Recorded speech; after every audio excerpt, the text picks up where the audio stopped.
No one spoke to the female millionaire CEO until the janitor's daughter wiped her tears without saying a word. Just before the story starts, wherever you are on your journey, consider this your sign to keep going. The marble floors of the Grand Meridian Hotel echoed with the click of expensive heels. But tonight, those sounds felt hollow to Victoria Sterling. At 30, she commanded a tech empire worth $200 million, yet here she sat in the opulent lobby at 11:47 p.m., tears streaming down her perfectly sculpted face. The golden chandelier above cast dancing shadows that seemed to mock her success, each crystal reflecting a life that suddenly felt meaningless. "Ma'am, is everything all right?" The night receptionist's voice was professional but distant, the way people spoke to her now. Always careful, always calculating what they might gain. His nameplate read Robert, and he'd been watching her for the past 20 minutes from behind his mahogany desk. Victoria didn't answer. She couldn't. The words from Dr. Martinez still rang in her ears from 3 hours ago. "The cancer is aggressive, Victoria. Pancreatic adenocarcinoma stage 3. We need to start chemotherapy immediately. Without treatment, you have maybe 6 months." At 30, she was supposed to be invincible. Her company, Sterling Technologies, had just landed the biggest contract in its history with the Department of Defense, a $40 million deal that would revolutionize military communications. She had everything money could buy, yet she'd never felt more alone. The hotel lobby was nearly empty on this bitter February night in Manhattan. A few business travelers sat scattered across leather chairs, absorbed in their phones, completely oblivious to the woman whose world had just shattered. The massive stone fireplace crackled softly, its flames dancing hypnotically, but its warmth couldn't reach the ice that had formed around Victoria's heart since the diagnosis. She remembered her last conversation with her mother, dead now for 8 years from the same disease. "Sweetheart, money can't buy everything," Margaret Sterling had whispered on her deathbed in Mount Sinai Hospital. "It can't buy time, and it can't buy love." Victoria had dismissed it then, driven by ambition and the desperate need to prove herself in a man's world. She'd thrown herself into building her empire, working 18-hour days, sleeping in her corner office more often than her penthouse apartment. Now, those words haunted her like a curse she couldn't escape. The irony wasn't lost on her. She'd built a fortune creating technology that connected people across the globe, yet she had no one to call, no one who would care if she disappeared tomorrow. Her phone, a prototype from her own company worth more than most people's cars, sat silent beside her Hermes purse. A soft sound made her look up through blurry eyes.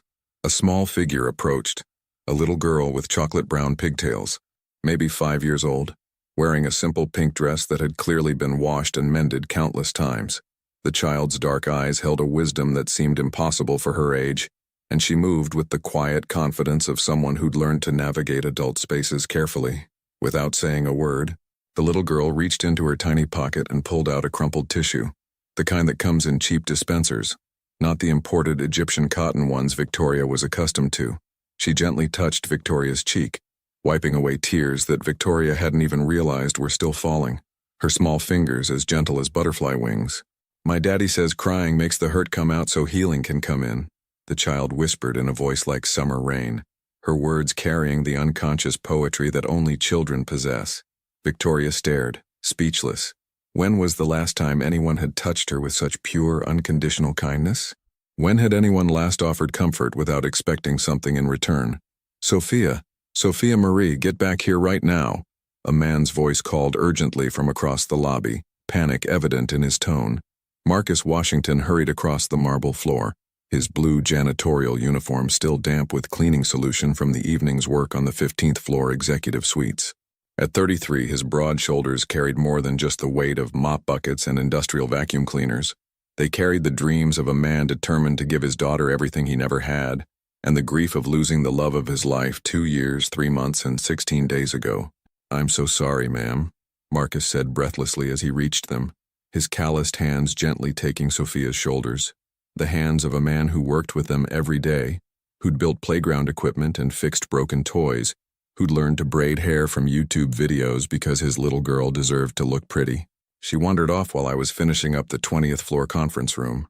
Sophia, you can't just walk away from Mrs. Chen's desk like that." He stopped mid-sentence when he saw Victoria's tear-stained face under the lobby's golden light.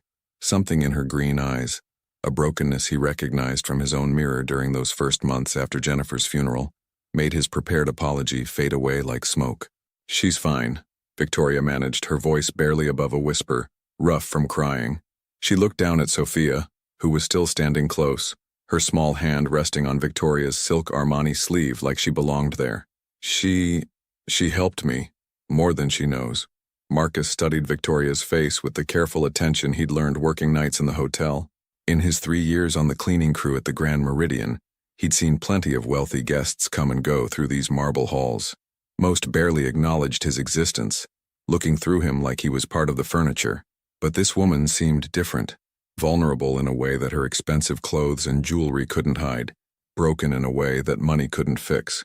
"Daddy, the pretty lady, was sad," Sophia explained, looking up at her father with those impossibly wise dark eyes she'd inherited from her mother.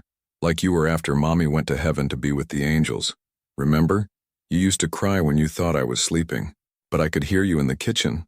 Marcus felt his chest tighten like someone had wrapped steel bands around his ribs.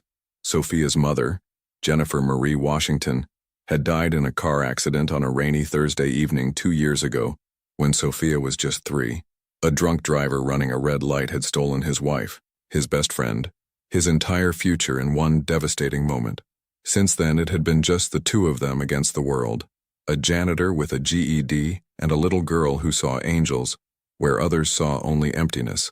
He worked the night shift at the hotel from 10 p.m. to 6 a.m., then picked up landscaping jobs during the day whenever he could find them, all to afford their tiny one-bedroom apartment in Queens where Sophia slept on a daybed in the living room and dreamed of becoming a teacher like her mommy had been.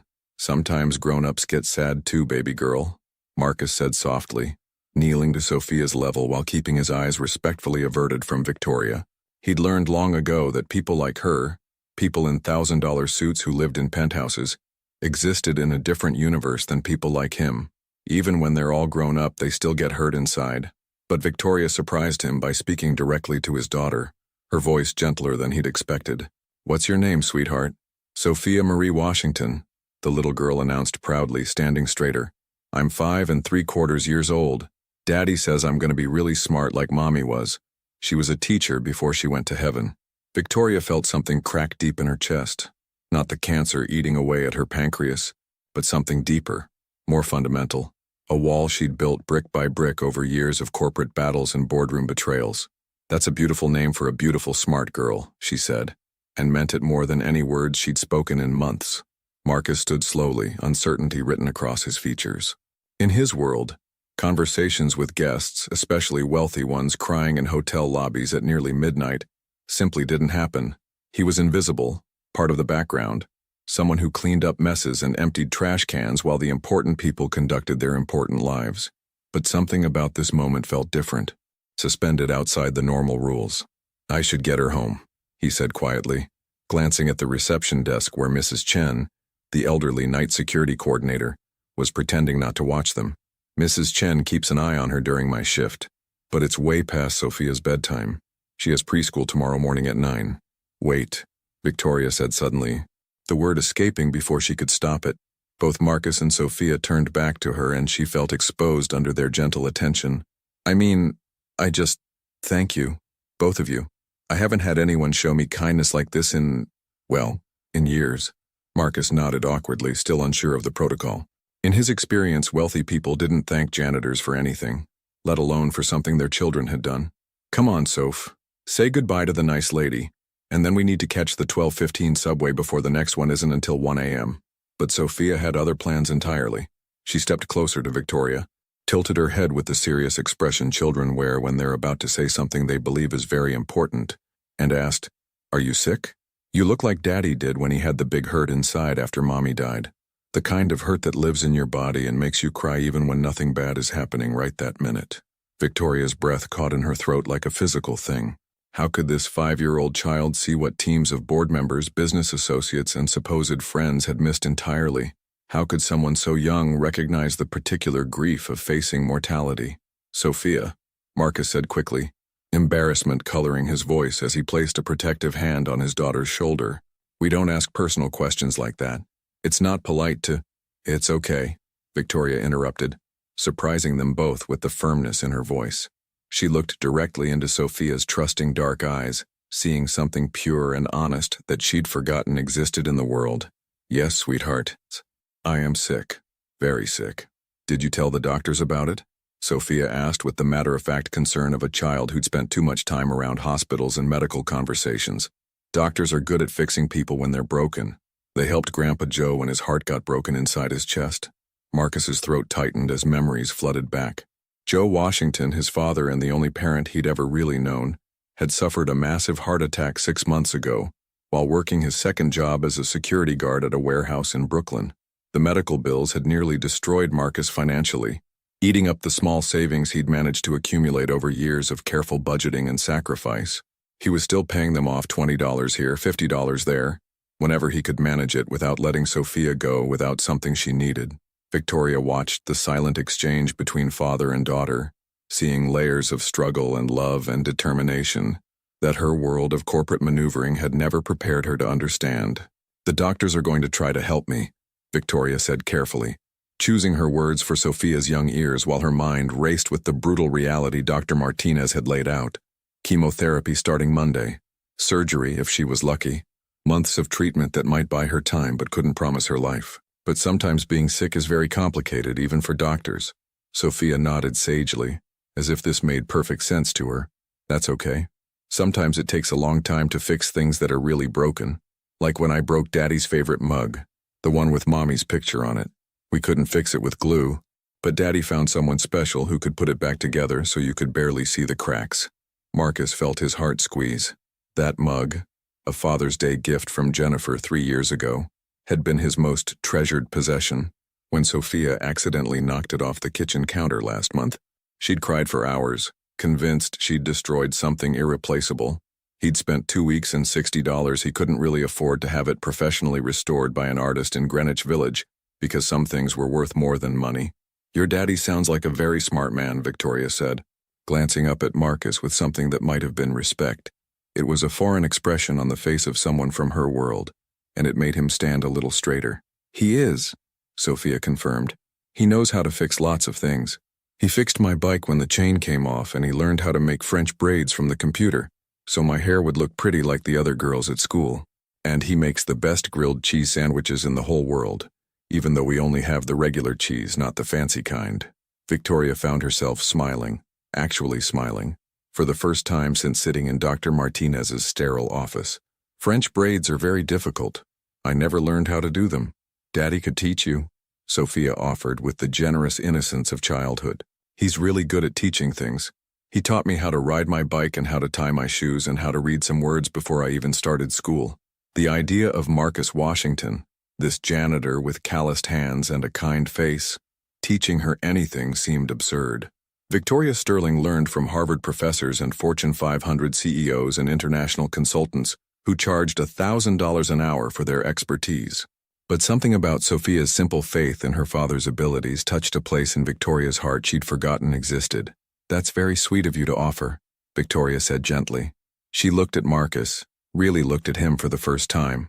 He was younger than she'd initially thought, probably around her own age, with intelligent brown eyes and the kind of steady presence that came from carrying real responsibility. "You've raised an incredible daughter." Marcus felt heat rise in his cheeks. Compliments about his parenting were rare and precious. Usually he only heard criticism from other parents at Sophia's school who looked down on his work uniform and single-parent status. "She's the best thing I've ever done," he said simply, his voice thick with emotion. "Jennifer would be so proud of the little person she's becoming." "Tell me about Jennifer," Victoria found herself saying, then immediately regretted it. She had no right to ask such personal questions, no business inserting herself into their private grief. But Marcus didn't seem offended. Maybe it was the late hour, or the strange intimacy of the empty lobby, or the way Sophia had broken down the normal barriers with her innocent kindness. But he found himself answering. "She was a second-grade teacher at PS 163 in Queens," he said, his voice taking on the soft quality people use when talking about the dead. "She could make any kid love reading, even the ones who thought they hated school. She used to say that every child was just a story waiting to be told. They just needed someone to help them find their voice." Victoria listened with an attention she hadn't given to anyone's personal story in years. Watching Marcus's face transform as he spoke about his late wife, The harsh fluorescent lighting of the lobby seemed to soften around them, creating an intimate bubble in the vast marble space. Jennifer grew up in foster care, Marcus continued, Sophia leaning against his leg as she listened to the familiar story. She bounced between 12 different homes before she aged out at 18, never got adopted, never had a real family until, he paused, swallowing hard, until she made one with me and Sophia. She used to say that family isn't about blood or money or having the perfect house. It's about showing up for each other, especially when things get difficult. The words hit Victoria like a physical blow. Jennifer Washington, a woman who'd had nothing, had understood something fundamental that Victoria, with all her wealth and success, had never grasped. She'd spent her adult life believing that achievement was everything, that building an empire was the same as building a life. But sitting here at midnight, facing her own mortality, she realized how empty her victories felt. She sounds like she was a wonderful person, Victoria said quietly, surprised by the genuine emotion in her own voice. Sophia is lucky to have had her as a mother, even if it wasn't for long enough. She still has her, Sophia said with the matter-of-fact certainty that children bring to discussions of death and love. Mommy's not gone. She's just in a different place. She talks to me sometimes when I'm dreaming, and she tells me to take care of Daddy because he gets sad and forgets to eat sometimes. Marcus's hand found Sophia's head, stroking her soft curls with infinite tenderness. That's right, baby girl. Mommy's always with us, especially when we're helping other people the way she used to help her students. Victoria felt tears threatening again, but these were different from the ones she'd been crying earlier. Less about fear and self-pity, more about recognition of something beautiful she'd been missing her entire adult life. How do you do it? She asked Marcus suddenly. How do you stay so positive after losing someone you loved so much? Marcus considered the question seriously. It wasn't one he got asked often. Most people assumed that single fathers, especially poor ones, were either heroes or failures with no complex emotions in between. I don't think it's about staying positive, he said slowly. It's about choosing what to focus on. I can spend my energy being angry about what I lost, or I can spend it making sure Sophia grows up knowing she's loved and that her mother's life meant something. Some days are harder than others, but he looked down at his daughter. She keeps me anchored to what matters. What matters? Victoria asked, though she wasn't sure she was ready for the answer. Being present, showing up, making sure the people you love know they're loved while you still have time to tell them. Marcus paused, then added with quiet intensity, Jennifer used to say that the only wealth that really counts is the wealth of connections you build with other people. Everything else is just stuff you leave behind. The words settled into the silence between them, like stones dropped into still water, creating ripples that seemed to expand infinitely. Victoria thought about her penthouse apartment, filled with expensive art that she'd bought as investments rather than for joy. She thought about her closet full of designer clothes that she wore to impress people she didn't particularly like. She thought about her bank accounts and stock portfolios and the empire she'd built, and realized that none of it would matter in 6 months if Dr. Martinez was right. I don't think I've ever really learned how to connect with people, Victoria admitted, the confession feeling dangerous and necessary. I've spent so long trying to be successful that I forgot how to be human. Sophia stepped closer and took Victoria's manicured hand in her small, warm one. That's okay. Learning new things is fun. Daddy says it's never too late to learn something important. The simple wisdom of a 5-year-old hit Victoria with unexpected force, causing her carefully constructed walls to crumble just a little more. She looked down at Sophia's small hand holding hers, marveling at how natural the gesture felt, despite how foreign physical affection had become in her isolated world of corporate power plays and boardroom strategies. Your daddy is very wise, Victoria said, glancing up at Marcus, who was watching the interaction with a mixture of pride and protectiveness. And so are you, Sophia. Wiser than a lot of adults I know. Marcus checked his watch, a simple Timex that had been his father's, worn and reliable like the man who'd raised him. It's almost 12:30, he said reluctantly. We really do need to catch that subway, sweetheart. You have school tomorrow, and Mrs. Patterson doesn't like it when kids are sleepy in class. But as Sophia started to step away, Victoria felt a panic she hadn't experienced since childhood, the fear of being left alone again, in a world that suddenly seemed too big and too cold. Wait, she said again, more urgently this time. Would it be possible for me to see you both again? The question hung in the air like something fragile and unprecedented. Marcus stared at her, clearly struggling to process the request. In his experience, wealthy people didn't ask to spend time with janitors and their children. There had to be some angle he wasn't seeing, some hidden agenda. "I don't understand," he said carefully. "Why would you want to see us again?" Victoria felt heat rise in her cheeks as she realized how her request must sound. Strange, possibly condescending, definitely outside the normal boundaries of their respective worlds. Talking to you both tonight, it's the first time in years that I've felt like I was having a real conversation. Not about business deals or profit margins or stock prices, but about things that actually matter. About loss and love and what it means to be human." She took a shaky breath, aware that she was revealing more about herself than she'd intended. "I have cancer, pancreatic cancer. The doctors say I might have 6 months, maybe less. And I realize tonight that I have no one real, to share whatever time I have left. I've built this empire, but I never built a life. I don't even know what that looks like." Marcus felt his worldview shift slightly.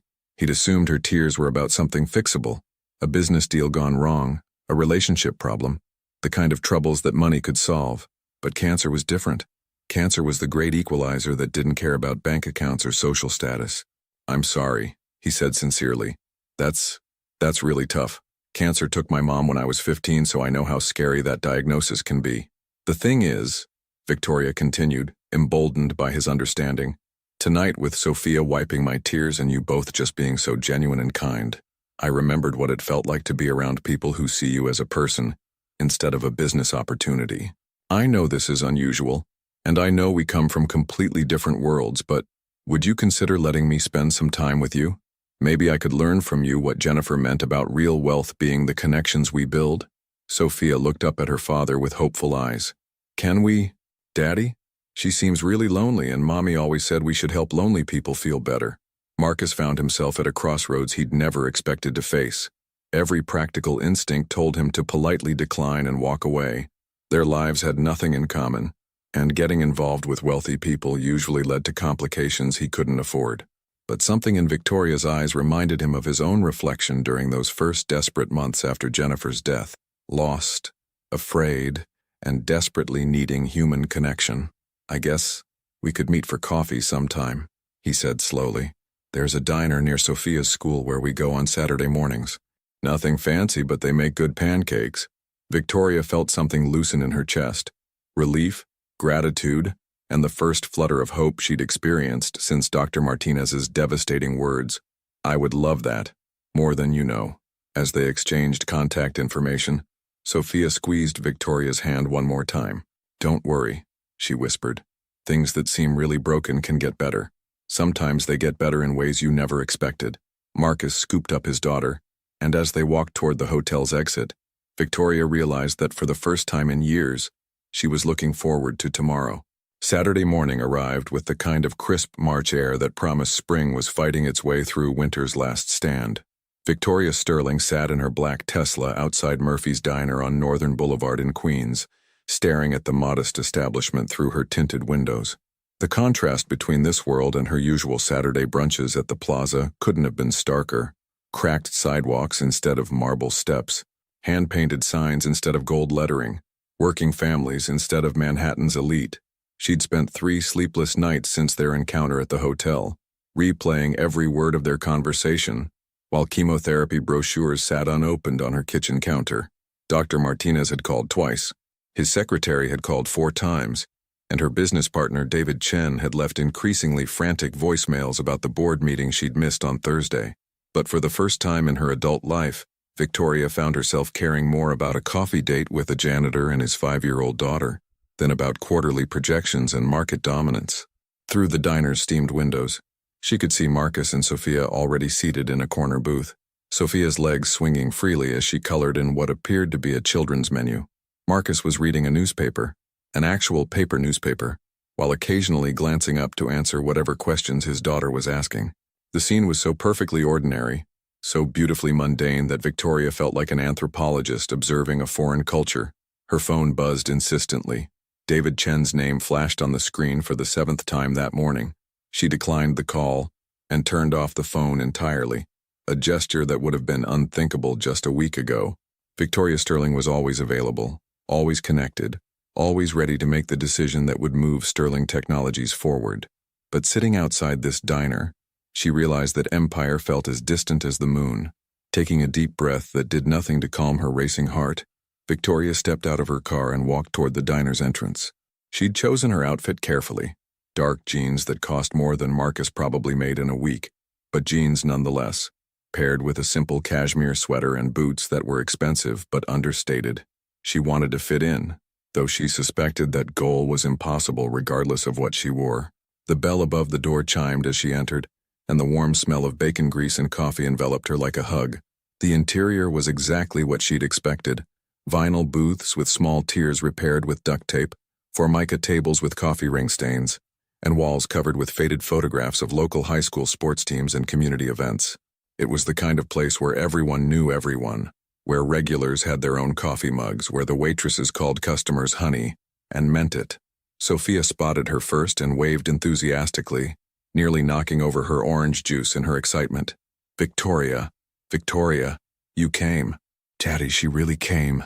Marcus looked up from his newspaper and Victoria caught something in his expression. Relief, maybe, or surprise that she'd actually shown up. He stood as she approached their table, a gesture of politeness that seemed as natural to him as breathing. I wasn't sure you'd come, he said honestly, gesturing for her to sit across from them. When I gave you the address, I thought maybe you'd change your mind when you saw the neighborhood. Why would I change my mind? Victoria asked, sliding into the booth and immediately noticing how the worn vinyl felt different from the leather seats she was accustomed to. You invited me for coffee and pancakes. This looks like exactly the right place for coffee and pancakes. Sophia beamed at her response. Daddy makes the best pancakes at home, but these ones are really good too. And they have whipped cream that comes in a can, like a science experiment. A waitress appeared at their table, a woman in her 50s with kind eyes and comfortable shoes, wearing a name tag that read Dolores. She poured coffee into Victoria's cup without being asked, the gesture so automatic it was clearly second nature. What can I get you, honey? Dolores asked Victoria, her voice carrying the warm efficiency of someone who'd been serving coffee and comfort for decades. Victoria glanced at the laminated menu, overwhelmed by options she'd never encountered in her usual restaurants. No truffle oil, no organic free-range anything, no foam art or single-origin beans. Just eggs and pancakes and simple food prepared with care. I'll have what they're having, Victoria said, nodding toward Marcus and Sophia. Pancakes, scrambled eggs, and turkey bacon coming right up, Dolores confirmed, refilling Marcus's coffee without him having to ask. Sophia, you want your usual extra whipped cream on those pancakes? Yes, please, Sophia giggled. And can Victoria have extra whipped cream too? It makes everything taste like birthday cake. As Dolores walked away with their order, Victoria found herself studying the dynamic between Marcus and his daughter with growing fascination. There was an ease between them, a natural rhythm of conversation and affection that spoke of time spent together, of attention paid and love freely given. Sophia chattered about her coloring page, a castle where a brave princess saved herself, while Marcus listened with the kind of focused attention that Victoria had rarely received even in the most important business meetings. Tell me about your week, Marcus said to Victoria, and she realized it was the first time anyone had asked her that question in months without wanting something specific in return. Victoria hesitated, unsure how to answer. Should she mention the panic attacks that had started Tuesday night? The way she'd stood in her empty penthouse at 3 a.m., wondering what the point of all her success had been. The fact that she'd written and deleted a dozen emails to Dr. Martinez, unable to bring herself to schedule the chemotherapy that might save her life.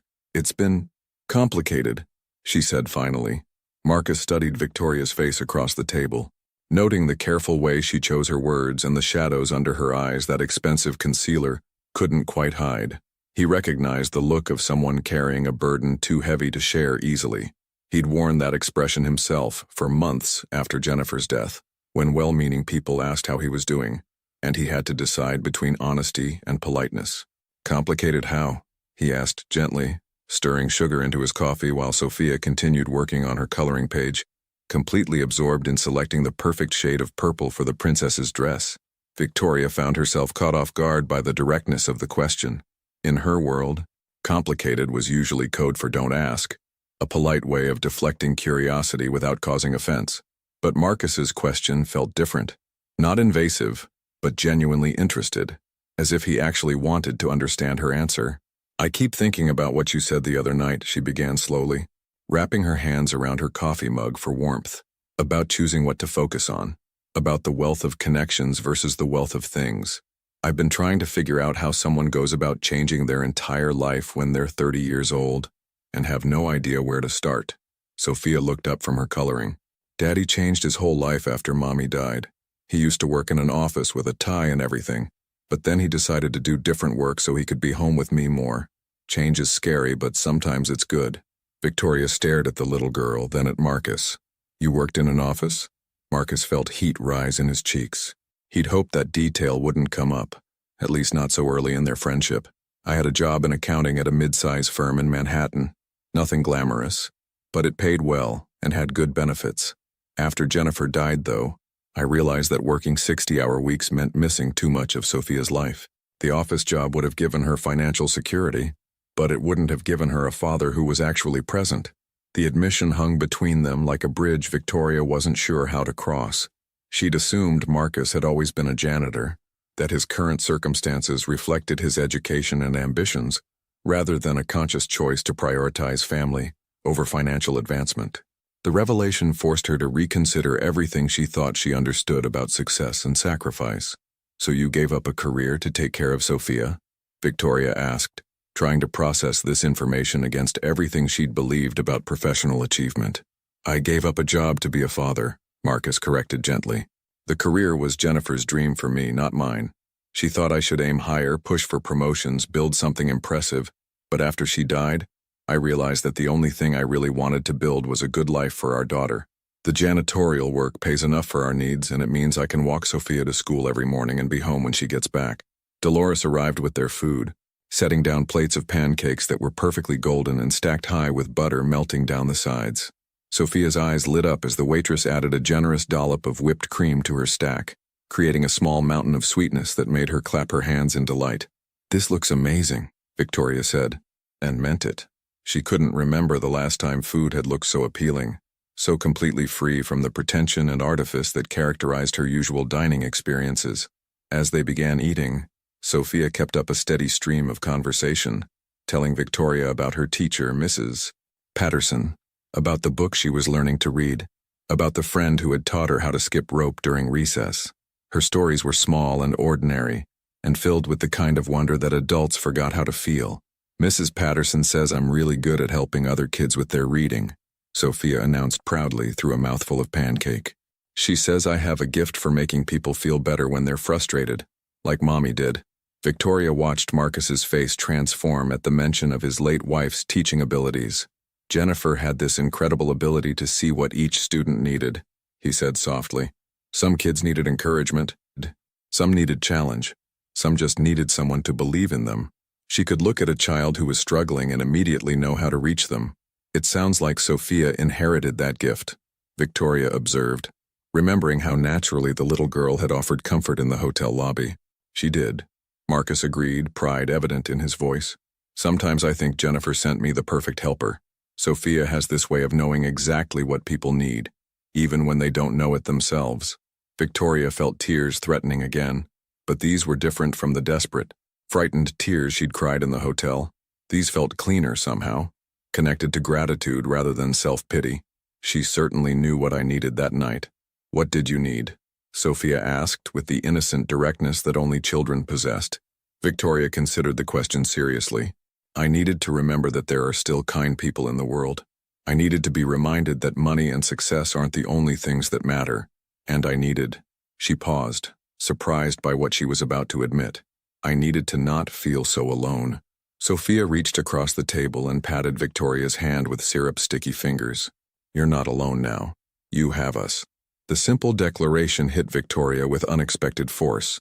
She looked at this little girl with her gap-toothed smile and her absolute certainty that friendship could be declared as easily as ordering pancakes, and felt something fundamental shift in her chest. "Yes," Victoria said quietly, covering Sophia's small hand with her own. "I guess I do."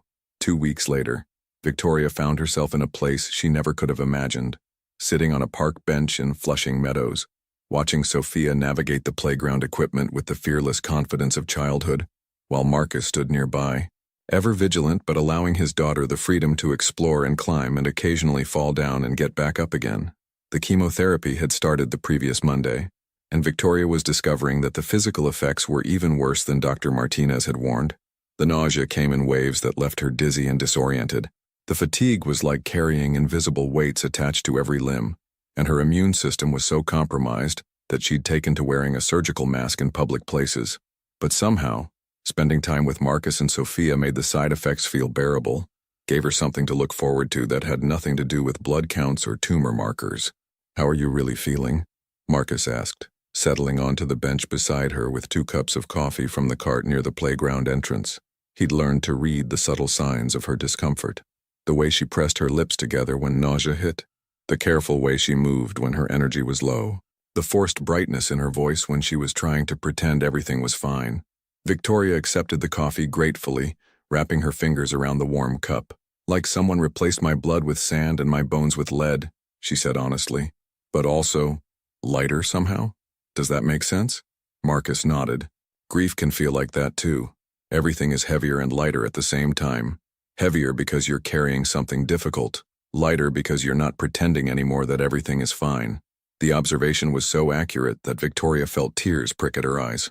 Over the past 2 weeks, she'd found herself telling Marcus and Sophia things she'd never shared with anyone, about the loneliness of her childhood as the daughter of workaholic parents, about the fear that drove her relentless pursuit of success, about the emptiness she'd discovered at the center of everything she'd built.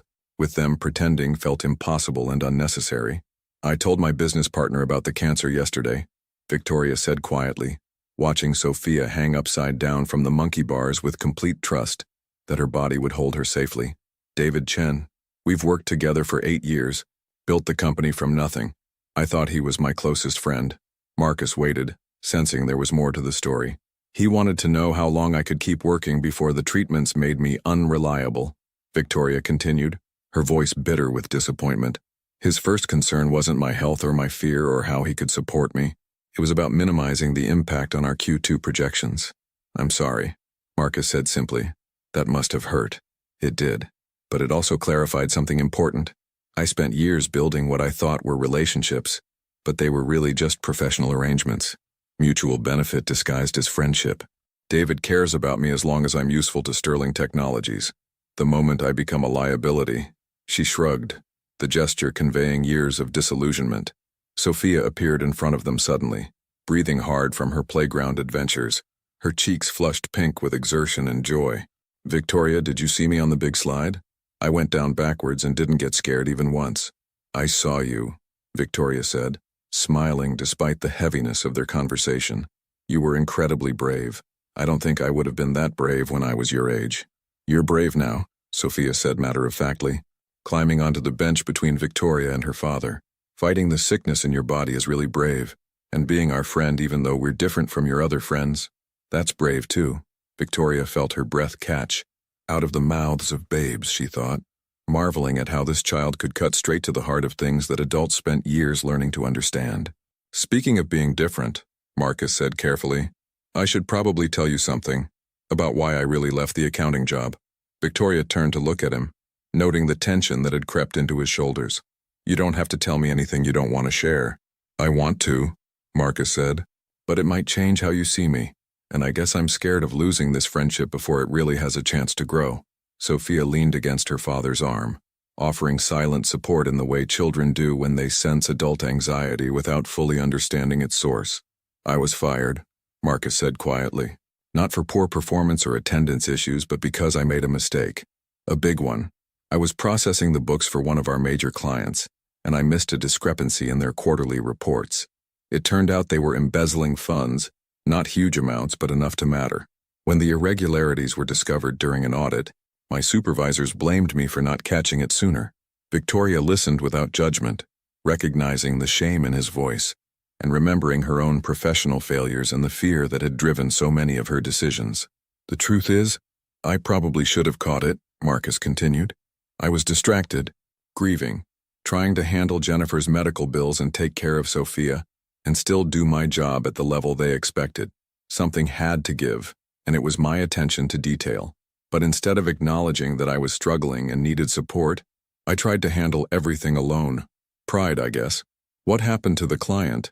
Victoria asked. They were prosecuted and had to pay restitution. But my firm lost a major account and they needed someone to blame. Since I was the one who'd missed the warning signs, I became the scapegoat. They couldn't fire me immediately because of the circumstances, losing my wife, having a young child, but they made it clear that my future there was limited. Marcus paused, gathering courage for the hardest part of his story. The worst part wasn't losing the job. It was realizing that I'd been so focused on providing for Sophia financially that I'd almost missed providing for her emotionally. Those last months at the accounting firm, I was working late every night, stressed about performance reviews, bringing that anxiety home with me. Sophia needed her father to be present, not just financially stable. Victoria found herself thinking about her own relationship with work, about the nights she'd slept in her office, and the weekends she'd spent reviewing contracts instead of, what?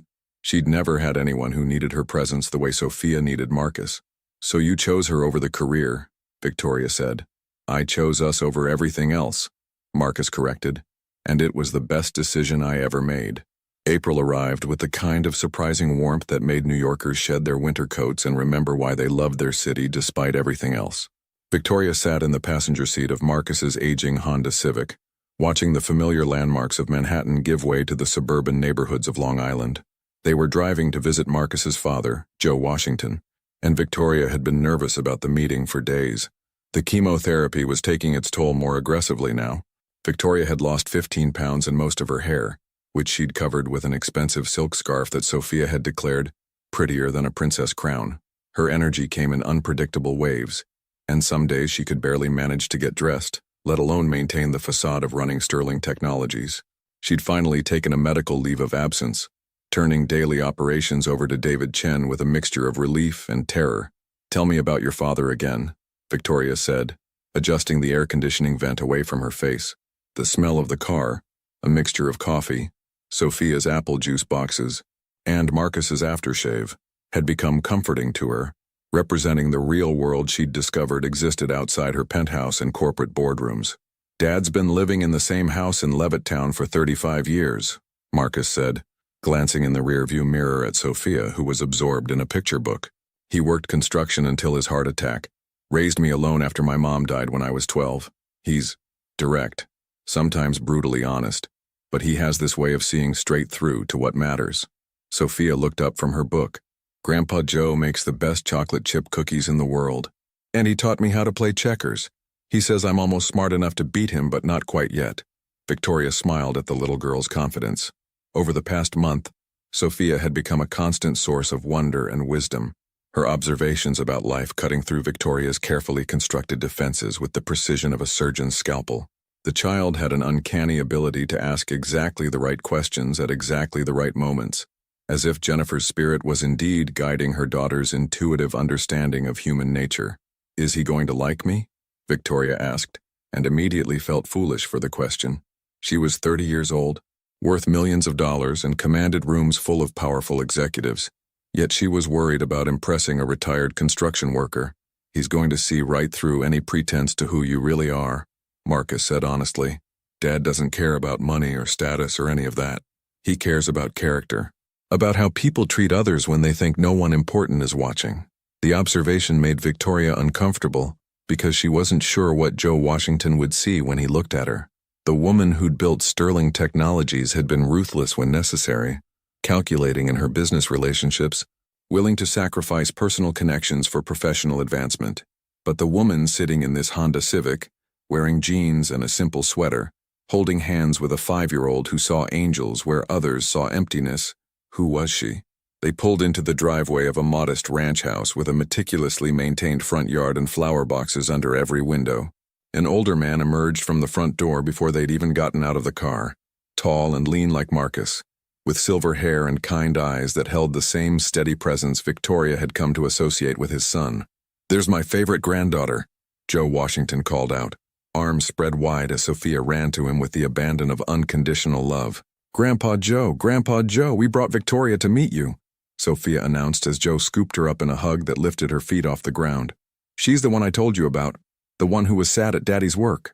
Joe set Sophia down gently and turned his attention to Victoria, studying her with the frank assessment of someone who'd learned to read people accurately over 7 decades of life. She felt exposed under his gaze, as if he could see past her expensive clothes and careful makeup to the frightened woman underneath. "So you're the famous Victoria," Joe said, extending a calloused hand that enveloped hers completely. "Sophia's told me a lot about you. Says you're learning how to be a real friend." The directness of the statement caught Victoria off guard. "I'm trying to," she said honestly. "Your son and granddaughter are excellent teachers." Joe nodded approvingly. "Good answer. Come on inside. I made iced tea and Sophia's favorite cookies, though I suspect she'll want to show you her checkers skills before we eat anything." The interior of Joe's house was exactly what Victoria had expected. Comfortable furniture that had been chosen for durability rather than style. Walls covered with family photographs spanning decades, and the kind of lived-in warmth that money couldn't buy. Every surface told a story. Marcus's high school graduation photos, Sophia's artwork held to the refrigerator with magnets, Jennifer's teaching certificate framed and hung in a place of honor. "Sit," Joe said, gesturing to a well-worn recliner while he settled into its twin. "Marcus, take Sophia out back and show her how the tomatoes are coming along. Victoria and I need to have a conversation." Victoria felt her heart rate increase as Marcus and Sophia disappeared through the sliding glass door to the backyard. She'd faced hostile board members and aggressive competitors, but something about Joe Washington's steady attention made her feel like she was about to undergo the most important interview of her life. "My son tells me you're sick," Joe said without preamble. "Cancer." "Yes," Victoria said simply, recognizing that elaborate explanations would be wasted on this man. "That's rough. Lost my wife to breast cancer when Marcus was just a boy. Watched her fight for 2 years before she finally let go." Joe's eyes grew distant with memory. "Worst thing about cancer isn't the dying. It's the way it makes you question everything you thought you knew about living." Victoria felt tears threaten. "Yes, exactly that. Marcus also tells me you're rich. Successful businesswoman, built some kind of technology company from nothing." "That's right." Joe leaned forward in his chair, fixing her with a look that seemed to see straight into her soul. "Here's what I want to know. Are you spending time with my family because you're lonely and scared and they're convenient? Or because you genuinely care about them as people?" The question hit Victoria like a physical blow. She opened her mouth to protest, to assure him that her feelings were genuine, but stopped when she realized he deserved a more thoughtful answer than reflexive defensiveness. "Both, I think," she said finally. I was lonely and scared when Sophia found me crying in that hotel lobby, but caring about them, that happened so naturally I didn't even realize it was occurring until it was already done. They've become," she struggled for the right words, "they've become the most important part of my life. More important than my company, more important than my reputation, more important than anything I thought mattered before I got sick." Joe studied her face for a long moment, then nodded slowly. "Good, because that little girl in my backyard has already lost one important woman in her life. She doesn't need another one disappearing when things get complicated." "I'm not going anywhere," Victoria said with quiet intensity. "Whatever time I have left, I want to spend it with people who see me as more than just a business opportunity. Your family has given me that gift." "Time," Joe repeated thoughtfully. "Funny thing about time, most people think they need more of it, but what they really need is to use what they have better. Cancer teaches you that lesson whether you want to learn it or not."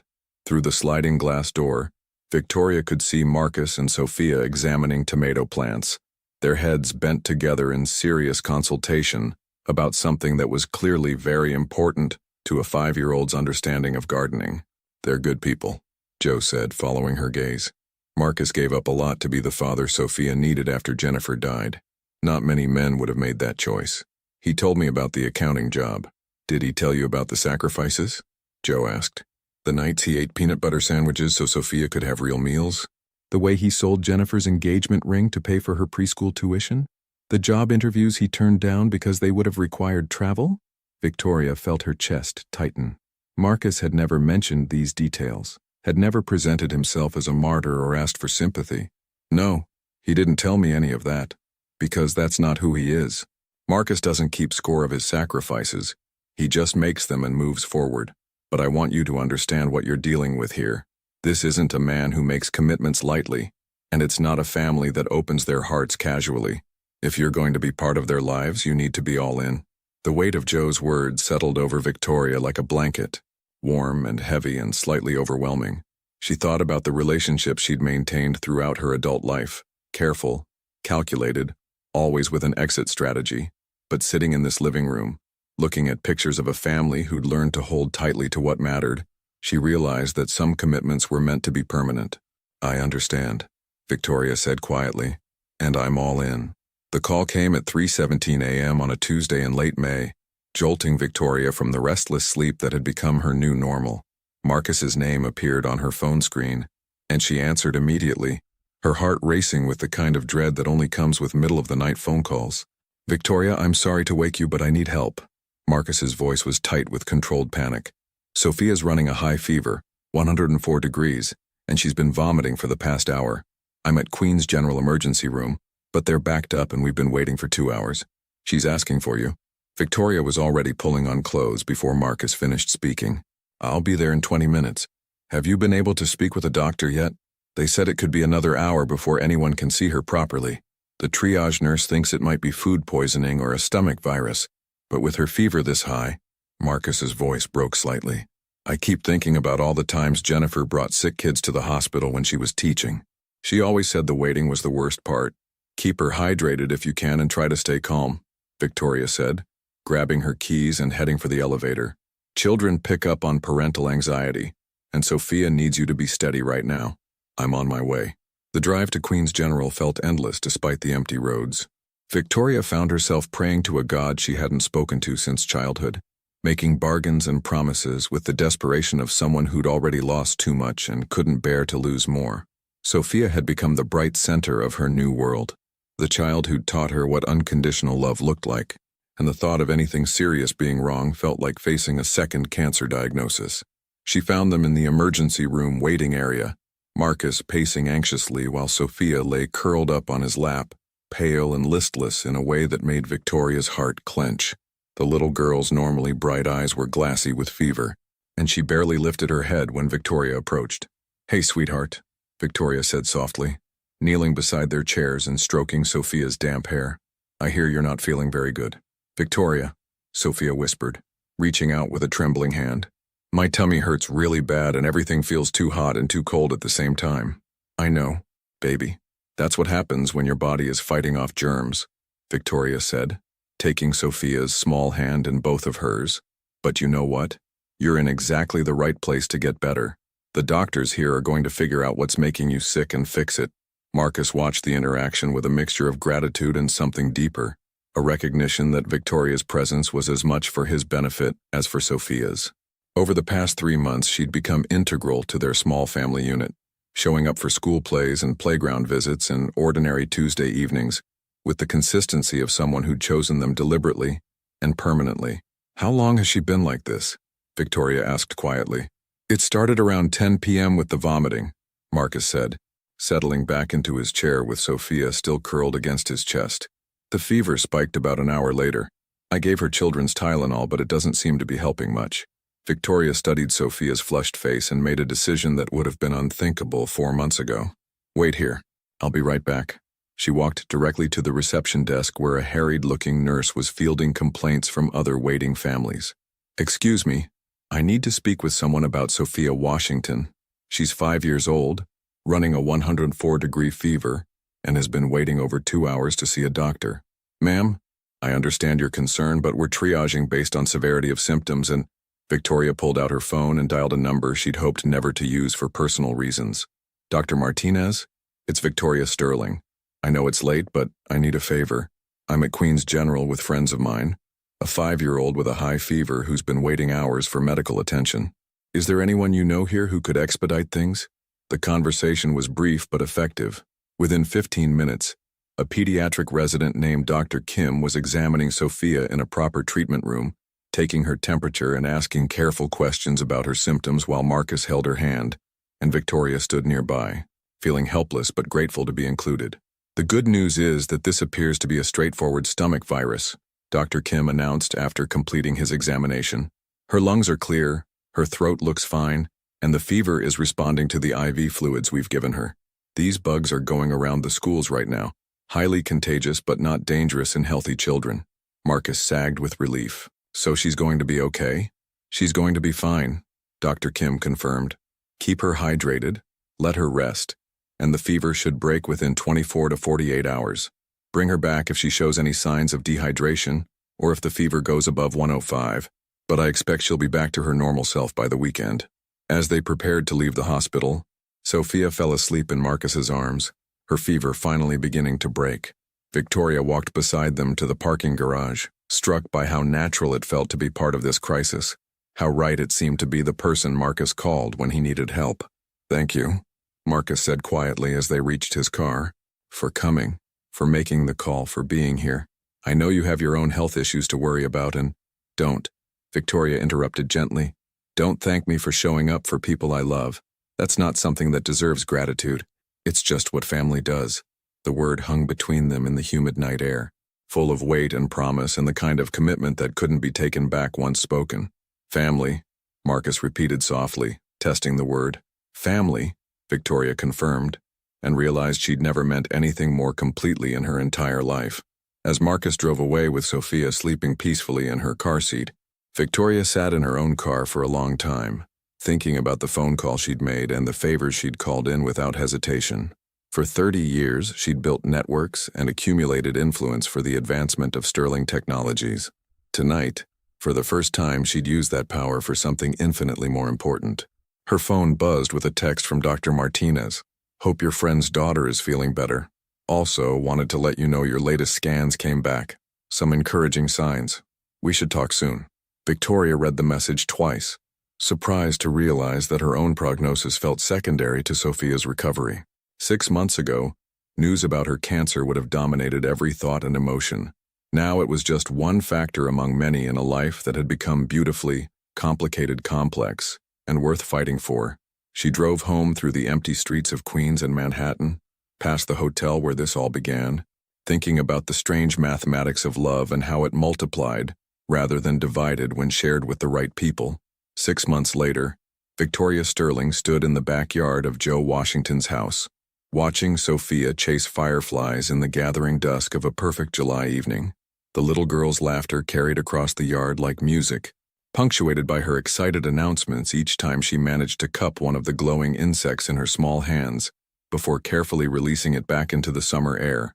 "Look, Victoria, look how many there are," Sophia called out, spinning in circles with her arms outstretched as dozens of fireflies blinked around her like living stars. "Grandpa Joe says they're celebrating something special tonight." Victoria smiled, her hand unconsciously moving to touch the silk scarf that covered her slowly growing hair. The latest scan results had been beyond anything Dr. Martinez had dared to hope for. The tumors had shrunk dramatically, her cancer markers were at the lowest levels since diagnosis, and the word remission had been spoken for the first time in 8 months. It wasn't a cure, and it wasn't a guarantee, but it was hope made tangible, printed on medical reports and confirmed by second opinions. "What do you think they're celebrating?" Victoria asked, settling onto the porch steps beside Marcus, who was nursing a beer and watching his daughter with the contentment of a man who'd learned to treasure ordinary moments. "Maybe they're celebrating new friends," Sophia suggested, catching another firefly and examining it closely before letting it go. "Or maybe they're celebrating people who were sad but learned how to be happy again," Marcus chuckled, shaking his head at his daughter's insight. "Or maybe they're just celebrating summer and the fact that it's beautiful outside and we're all together." Victoria leaned back against the porch railing, letting the warmth of the evening and the sound of Sophia's joy wash over her. The past 6 months had transformed her life in ways she was still learning to understand. Sterling Technologies was thriving under David Chen's leadership, though Victoria had made it clear she would never again prioritize the company over the relationships that actually mattered. She'd sold her penthouse and bought a smaller apartment in Queens, 20 minutes from Marcus and Sophia's place, close enough to be part of their daily lives but far enough to maintain healthy boundaries. "I have something to tell you both," Victoria said, her voice carrying a mixture of nervousness and excitement that made Marcus look at her with sharp attention. "I got some news today." Sophia stopped chasing fireflies and ran over to them, sensing the importance of whatever announcement was coming. She climbed onto the porch steps between Victoria and her father, looking up at Victoria with expectant eyes. "Remember how we talked about the medicine helping to fight the sickness in my body?" Victoria began, choosing her words carefully for Sophia's understanding while Marcus watched her face intently. Well, the doctors did some new tests and they found out that the medicine is working even better than they hoped it would. Does that mean you're getting better? Sophia asked, her voice filled with the kind of hope that children invest in outcomes they believe adults can control through sheer determination. It means I'm getting much better, Victoria confirmed, feeling tears of gratitude threaten as she spoke the words aloud.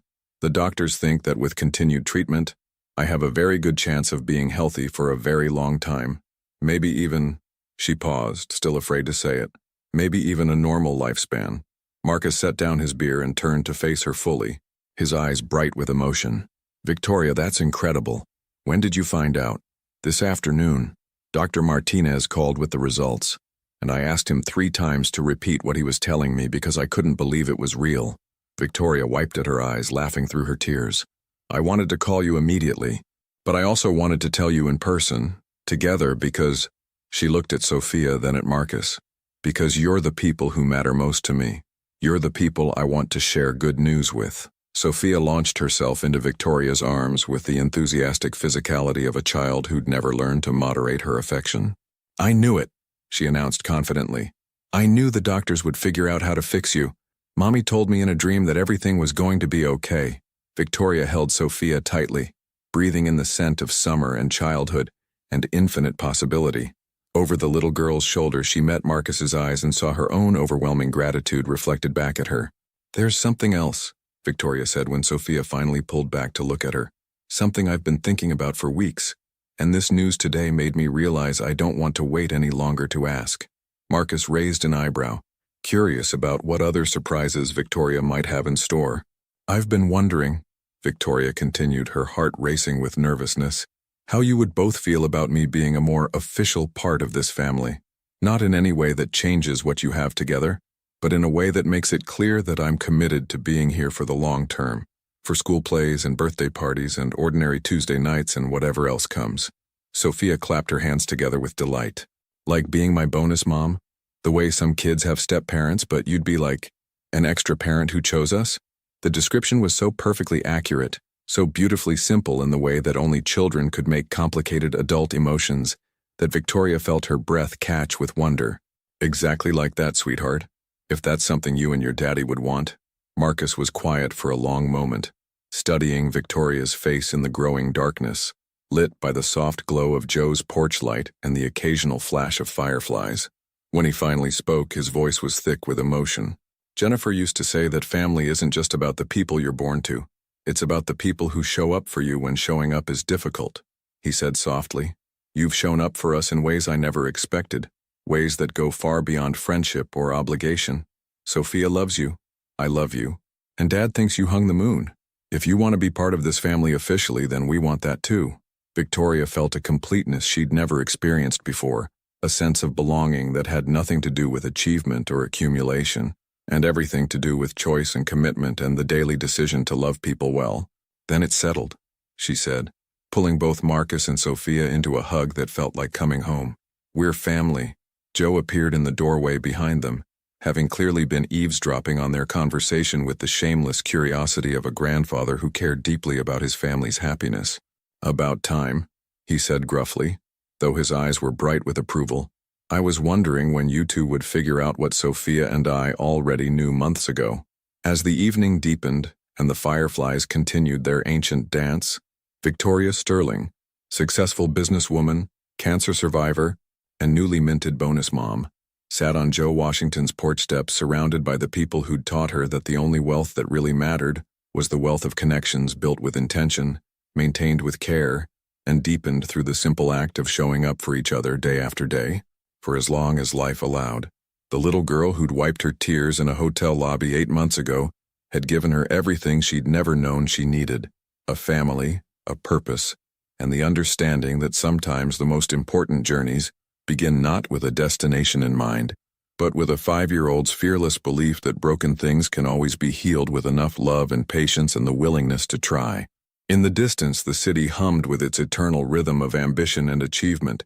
But here in this backyard in Levittown, surrounded by fireflies and laughter, and the quiet contentment of people who'd chosen each other deliberately and permanently, Victoria finally understood what her mother had tried to tell her all those years ago. The best things in life couldn't be bought or built or achieved. They could only be received with gratitude and protected with fierce devotion, and shared with the kind of generous love that multiplied rather than diminished when given freely. And as Sophia fell asleep in her lap while Marcus and Joe discussed tomorrow's plans for building a new swing set, Victoria Sterling realized that she'd finally learned the most important lesson of all. Home wasn't a place you owned, but a collection of people who saw you clearly, loved you anyway, and showed up faithfully, creating a safe harbor in the storm of an uncertain world. The fireflies continued their ancient celebration around them, and Victoria smiled, knowing that whatever challenges lay ahead, she would face them surrounded by the family she'd chosen, and who had chosen her in return.